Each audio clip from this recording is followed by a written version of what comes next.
Hey everyone, and welcome back. Today we are going to be taking a deep dive into something I think we all could use a little more of, happiness.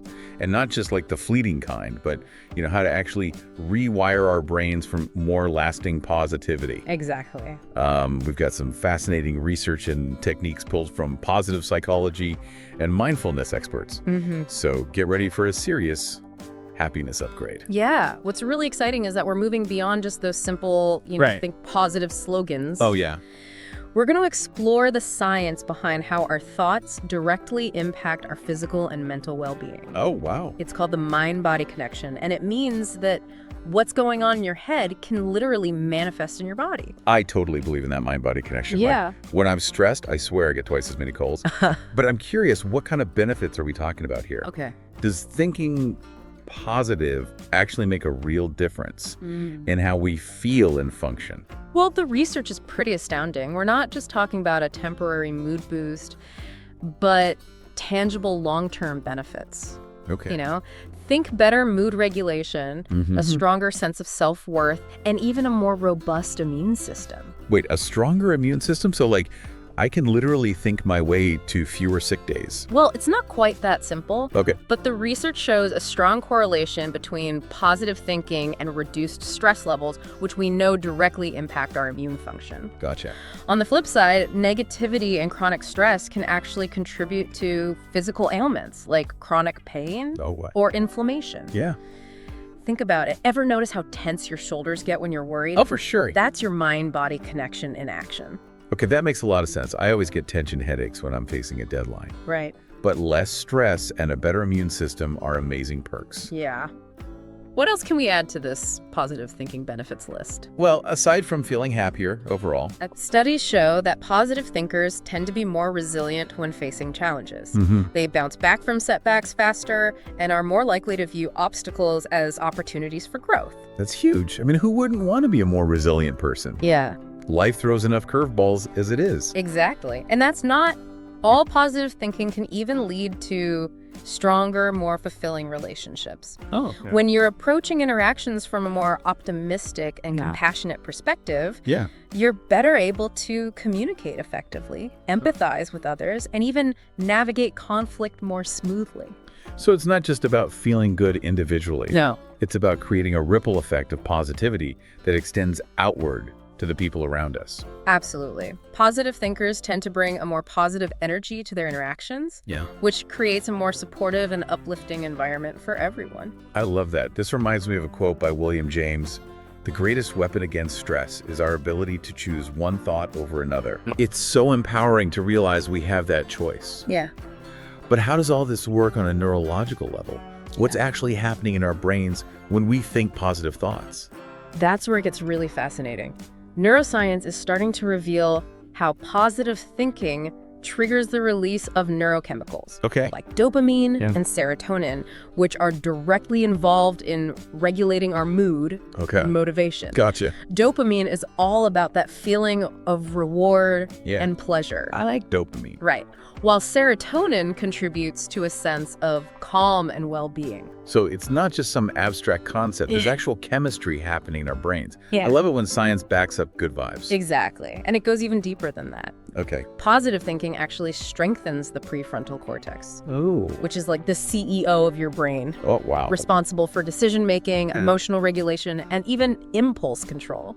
So that means if I'm a more positive thinker, I'll be better at making those tough decisions under pressure, whether it's at work or even just choosing what to have for dinner. Exactly.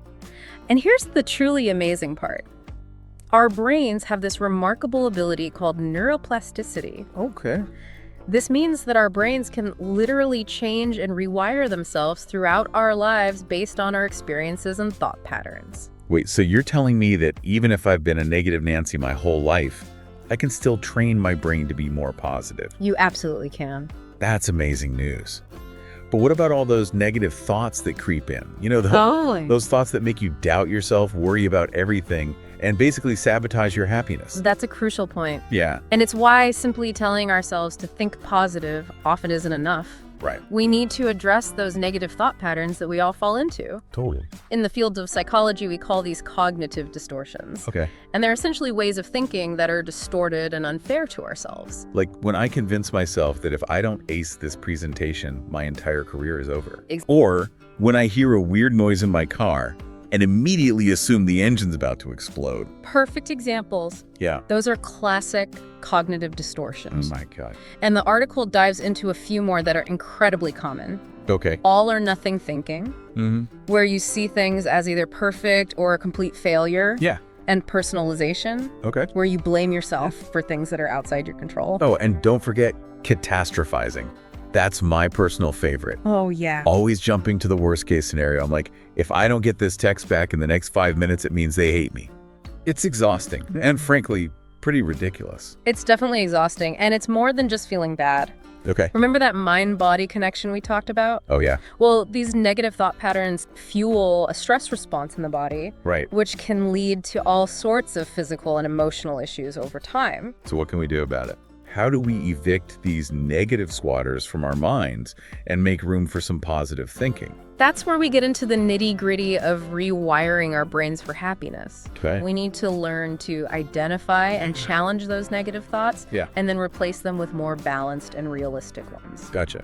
There is a technique called cognitive restructuring that can help us do just that. Cognitive restructuring. So we're basically becoming thought detectives, figuring out which thoughts are helpful and which ones are just plain wrong. Exactly. I'm into it, but how does it work? Think of it like this. Okay. You're catching those negative thoughts in the act and putting them on trial. Okay. You're examining the evidence, questioning their validity, Gotcha. and then reframing them with a more objective and balanced perspective. Okay. I'm starting to see how this works. Yeah. So instead of spiraling into a pit of despair over a small setback, we can use cognitive restructuring to reframe it as a learning opportunity. Precisely.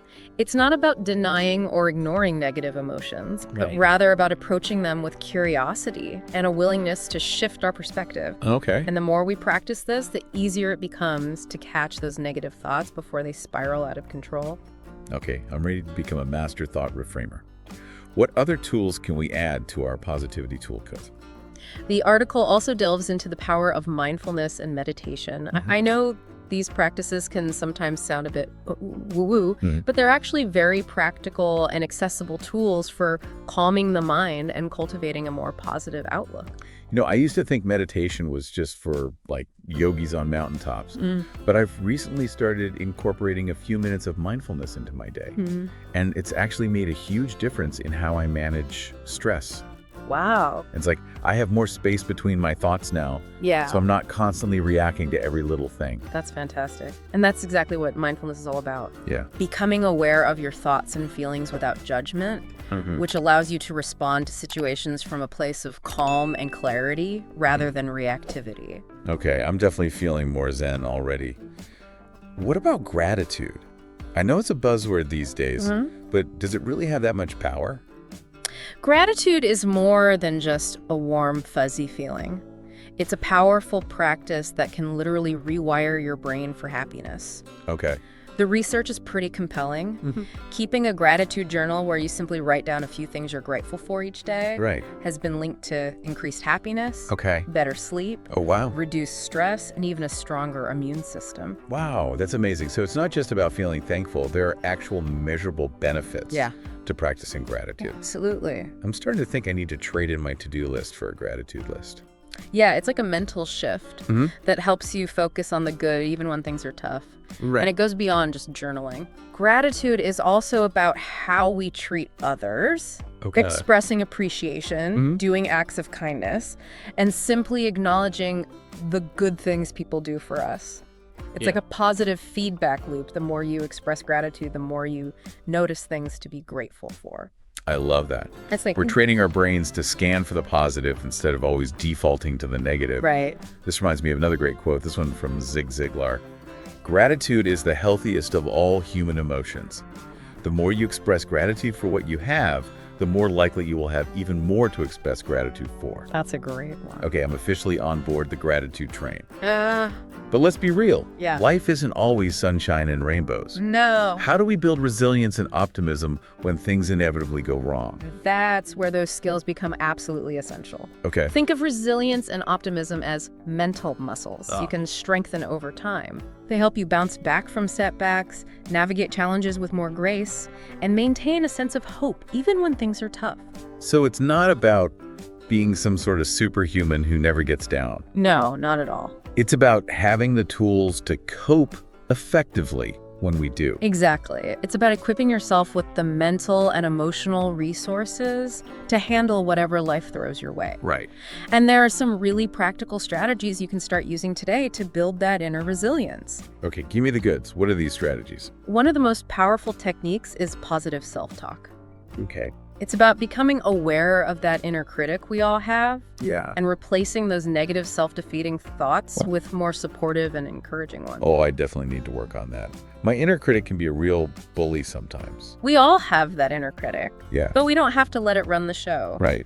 Positive self-talk is about becoming your own cheerleader, your own best friend. Heck. It's about treating yourself with the same kindness and compassion. Right. You would offer to someone you love. I love that. Instead of beating ourselves up, we can choose to offer ourselves support and encouragement. Exactly. What other strategies can help us build resilience? Another key ingredient is developing a growth mindset, Okay. which is the belief that you can learn and grow from challenges, even if you make mistakes. Right. Instead of seeing setbacks as failures, Okay. you see them as opportunities for learning and improvement.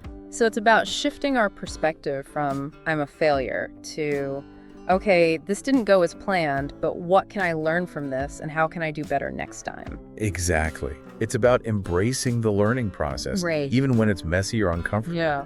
And don't underestimate the power of surrounding yourself with a supportive network Okay. of people who lift you up and encourage you. That's so important. Having a strong support system can make all the difference when you're facing tough times. Yeah. It's like having a team of cheerleaders in your corner reminding you of your strengths. And helping you get back on track when you stumble. Exactly. And remember, you don't have to do it all alone. Right. Reach out to friends, family, mentors, or even a therapist.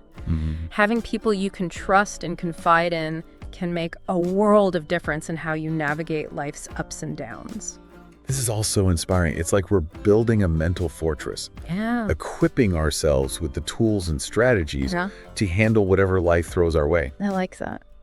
But I'm curious to hear more about how this positive thinking stuff plays out in relationships. Okay. We touched on it briefly earlier, Yeah. but I'd love to dive deeper. You're right. We haven't fully explored that yet. Yeah. And it's a really crucial piece of the puzzle Right. because, as you said, we don't exist in a vacuum. Right. Our thoughts, feelings, and behaviors inevitably impact how we interact with others. Right. And the great news is that positive thinking can be a game changer when it comes to building and nurturing healthy relationships.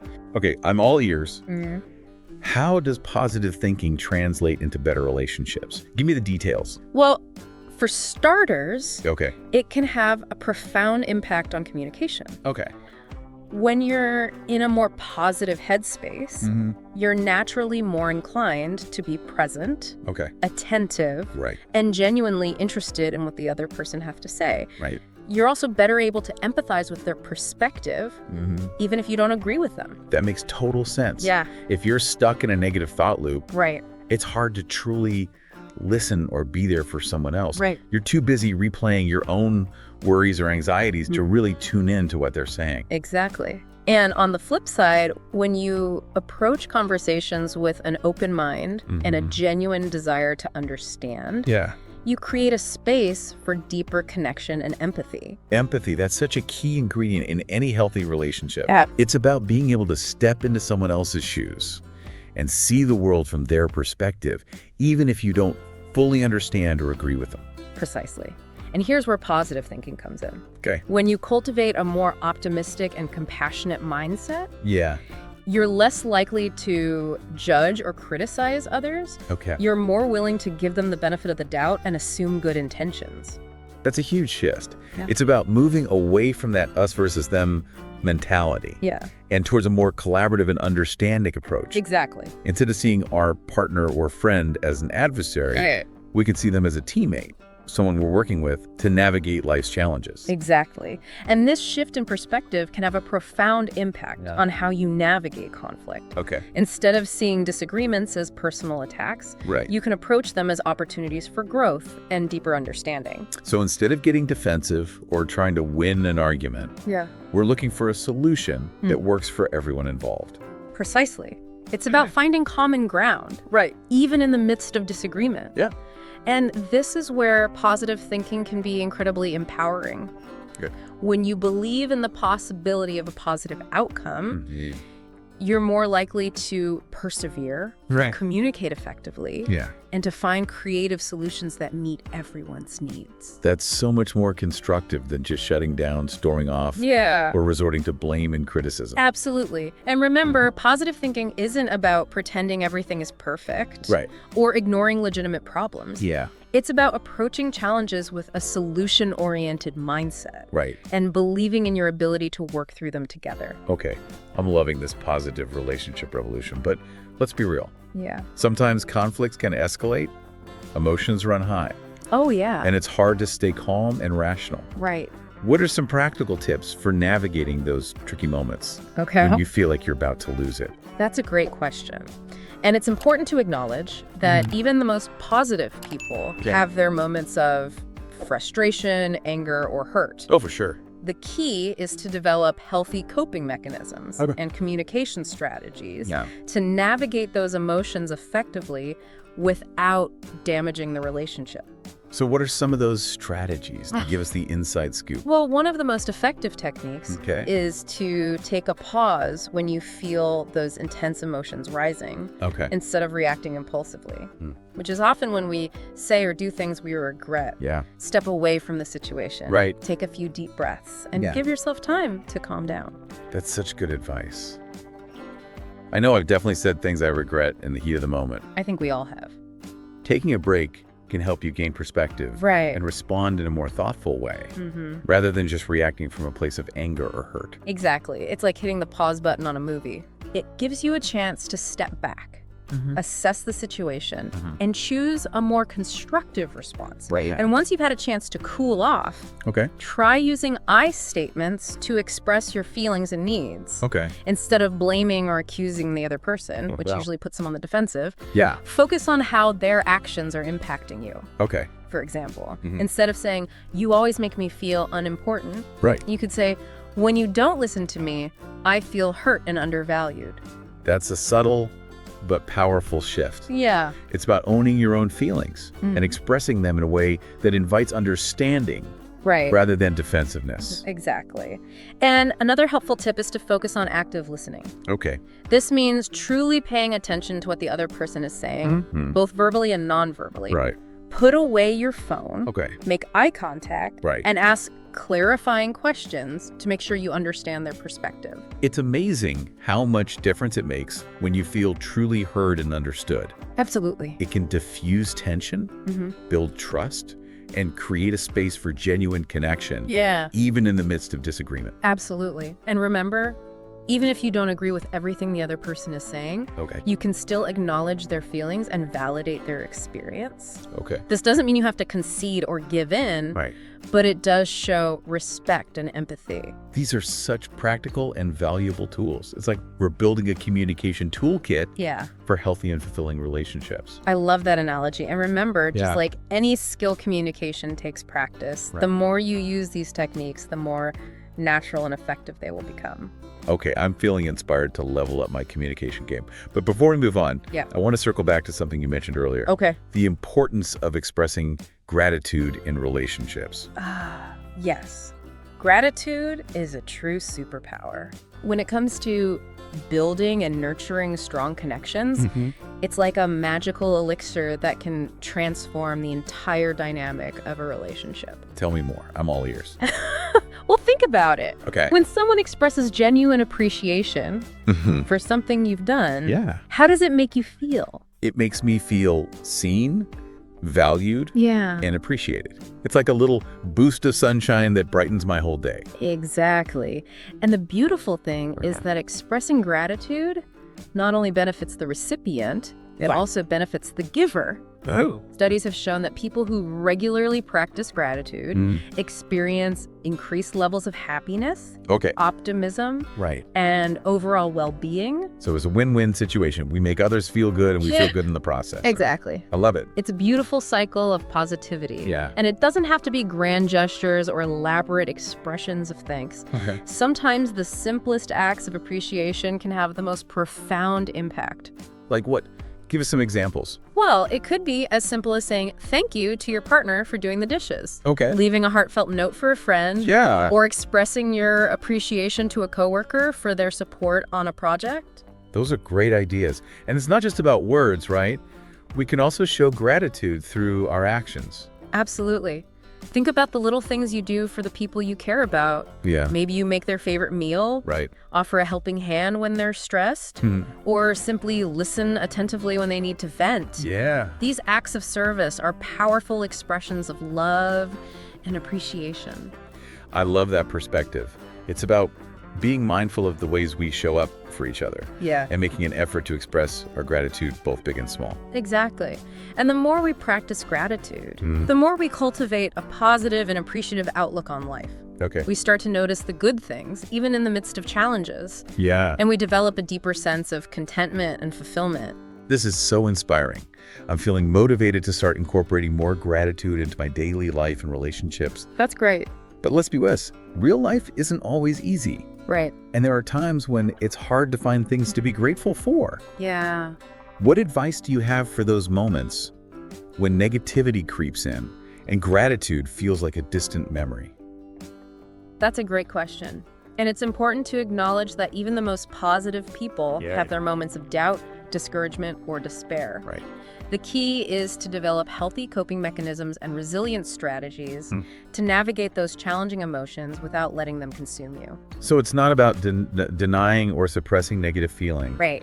It's about learning how to manage them effectively Exactly. and prevent them from hijacking our happiness. Exactly. And one of the most effective ways to do this is to practice self-compassion. Yeah. This means treating yourself with the same kindness and understanding you would offer to a close friend who is struggling. I love that. We often judge ourselves so harshly, Right. but we would never speak to a friend in that way. Exactly. We need to extend that same grace and compassion to ourselves, Yeah. especially when we're going through tough times. Absolutely. And when you're feeling down, it can be helpful to remind yourself that you're not alone. Right. Everyone experiences challenges and setbacks, Yeah. and it's okay to not feel positive all the time. That's such a comforting thought. Yeah. It's about normalizing the full spectrum of human emotions. Yeah. And recognizing that it's okay to have bad days. Doesn't mean you're a failure or that you're doing something wrong. Right. It's just part of being human. Exactly. And remember, even in the midst of difficulty, there are always things to be grateful for. Okay. It might be the support of loved ones, a moment of beauty in nature, Yeah. or simply the fact that you're alive and breathing. Those are such beautiful reminders. Yeah. It's about shifting our focus away from what's missing or wrong Right. and towards what's good and present in our lives. Yeah. Even when it feels like everything is falling apart, there are always little glimmers of hope and beauty if we're willing to look for them. Precisely. And the more we practice this shift in perspective, the more we train our brains to notice and appreciate the positive, even in the midst of challenges. This is so empowering. It's like we're taking back control of our thoughts and emotions and choosing to focus on the good, even when it's hard. Exactly. And remember, Yeah. it's not about being perfect or pretending that everything is always rosy. Right. It's about developing a more resilient and optimistic mindset that allows you to weather the storms of life with grace and strength. I love that analogy. It's about building an inner compass that guides us towards positivity, Right. even when the seas are rough. Precisely. And remember, just like any skill, Yeah. resilience takes practice. Right. The more you use these techniques, the more natural and effective they will become.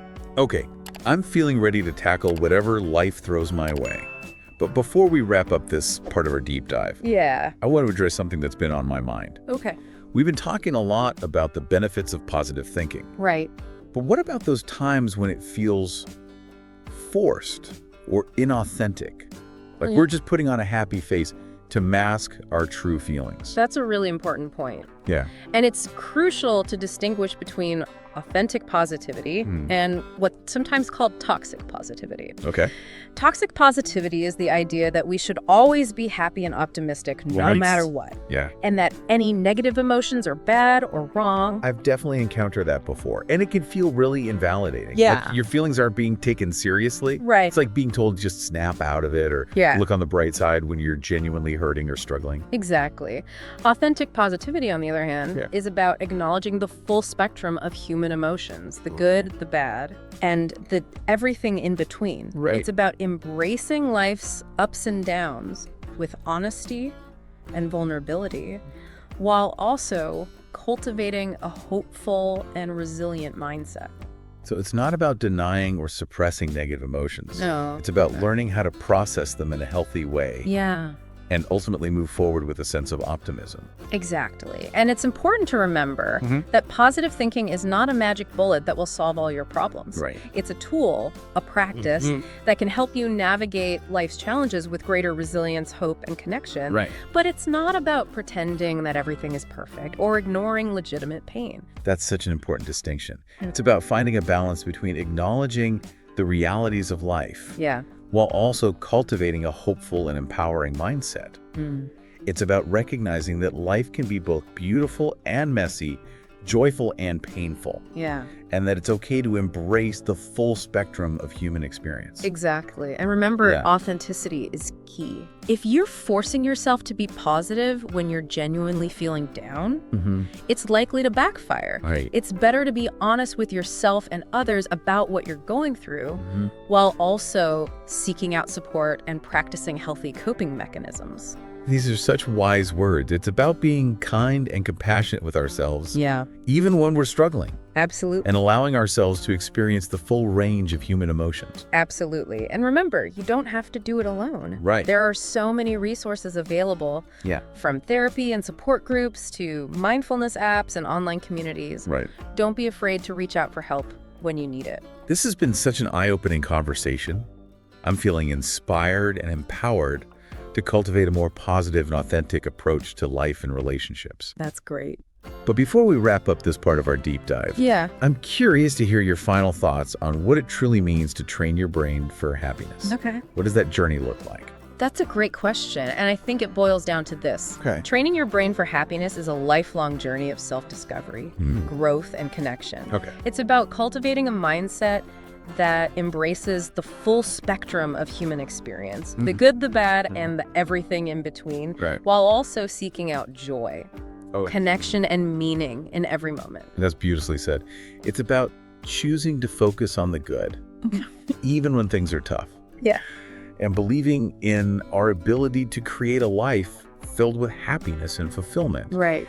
It's not about achieving some perfect state of bliss. No. But rather about embracing the journey with all its ups and downs and finding ways to cultivate joy and meaning along the way. Exactly. And remember, it's not about achieving some elusive state of perpetual bliss. Right. It's about finding moments of joy, connection, and gratitude amidst the messiness of life, and cultivating a resilient and optimistic mindset that allows you to weather the storms with grace and strength. This has been such an inspiring conversation. I'm feeling energized and excited to put these principles into practice in my own life. That's wonderful. But before we sign off for today, I want to leave our listeners with a final thought to ponder. What's one small step you can take today to cultivate a more positive and fulfilling life? Welcome back, everyone. I'm feeling so energized after this deep dive, All this talk about training our brains for happiness, like it really feels possible. It is. And we've covered so much, haven't we? From the nitty-gritty brain science. Yeah, the dopamine, serotonin, all that. Exactly. To, those practical tools and strategies we can all use. Like cognitive restructuring. Yes. And how to build resilience. Oh, yeah. And that whole thing about gratitude. I'm definitely starting a gratitude journal. Such a powerful practice. And of course, we can't forget how this all ties into our relationships. So true. It's like happiness isn't just an individual pursuit. It's something we cultivate together. Absolutely. But, before we wrap up, I keep thinking about how we can take all of this personal growth work and apply it to the world around us. Oh, that's a good point. It's easy to feel discouraged, right? when we see all the negativity out there. Absolutely. We're constantly bombarded with news about conflict, climate change, the economy. It can feel like, okay, what difference can I, one person, really make? I feel that. But that's where I think this whole train your brain thing gets really profound. I agree. Because it's not about ignoring the problems or pretending everything is fine. It's about cultivating that inner strength and resilience so that we can not only cope with those challenges, but also contribute to positive change. I love that. So by strengthening our own capacity for happiness, we're actually better equipped to show up for others and make a difference. Precisely. Think about it. When you're feeling grounded in your own well-being, you're more likely to approach situations with empathy and creativity. And a solution-oriented mindset instead of getting swept away by the negativity. Exactly. And that sense of hope, that belief that things can get better, it's contagious. You inspire others by how you approach challenges. It's like a ripple effect, right? Yeah. Our personal growth work can actually have a positive impact on the world around us. I love that. What if more people lived this way? Imagine a world where gratitude and empathy were the norm. That would be incredible. A world where people were more inclined to collaborate, to seek understanding, to approach conflict with compassion. It sounds kind of utopian, but maybe it's possible. I believe it is. And each one of us plays a part in creating that reality, starting with ourselves. By choosing to focus on the good, by practicing gratitude and mindfulness, by building our resilience, it all starts with the inner work. You got it. So as we wrap up today, I want to leave everyone with one final thought. What kind of impact do you want to have on the world? What legacy of positivity do you want to leave behind? Wow, that's a really powerful question. I think it boils down to this. Every thought, every action, every choice we make, it matters. You're so right. We can't control everything that happens, but we can control how we respond, how we treat others, how we show up each day. And those choices, they have a ripple effect. So it's about taking responsibility for our own happiness, but also recognizing our interconnectedness. We all have the power to make a difference. Exactly. Even the smallest acts of kindness and gratitude can have a profound impact. A smile, a kind word, a helping hand. Those seemingly small gestures, they create positive change, both within ourselves and in the world around us. It's been such a joy to explore all of this with you today. Thank you so much for sharing your wisdom and insights. This deep dive has truly been transformative. The pleasure was all mine. And to all our listeners out there, keep learning, keep growing, and never stop believing in your power to make a positive difference. Thank you all so much for joining us on this incredible journey. We hope you've gained some valuable tools and insights to help you train your brain for happiness and create a more fulfilling life. Until next time, keep those good vibes flowing.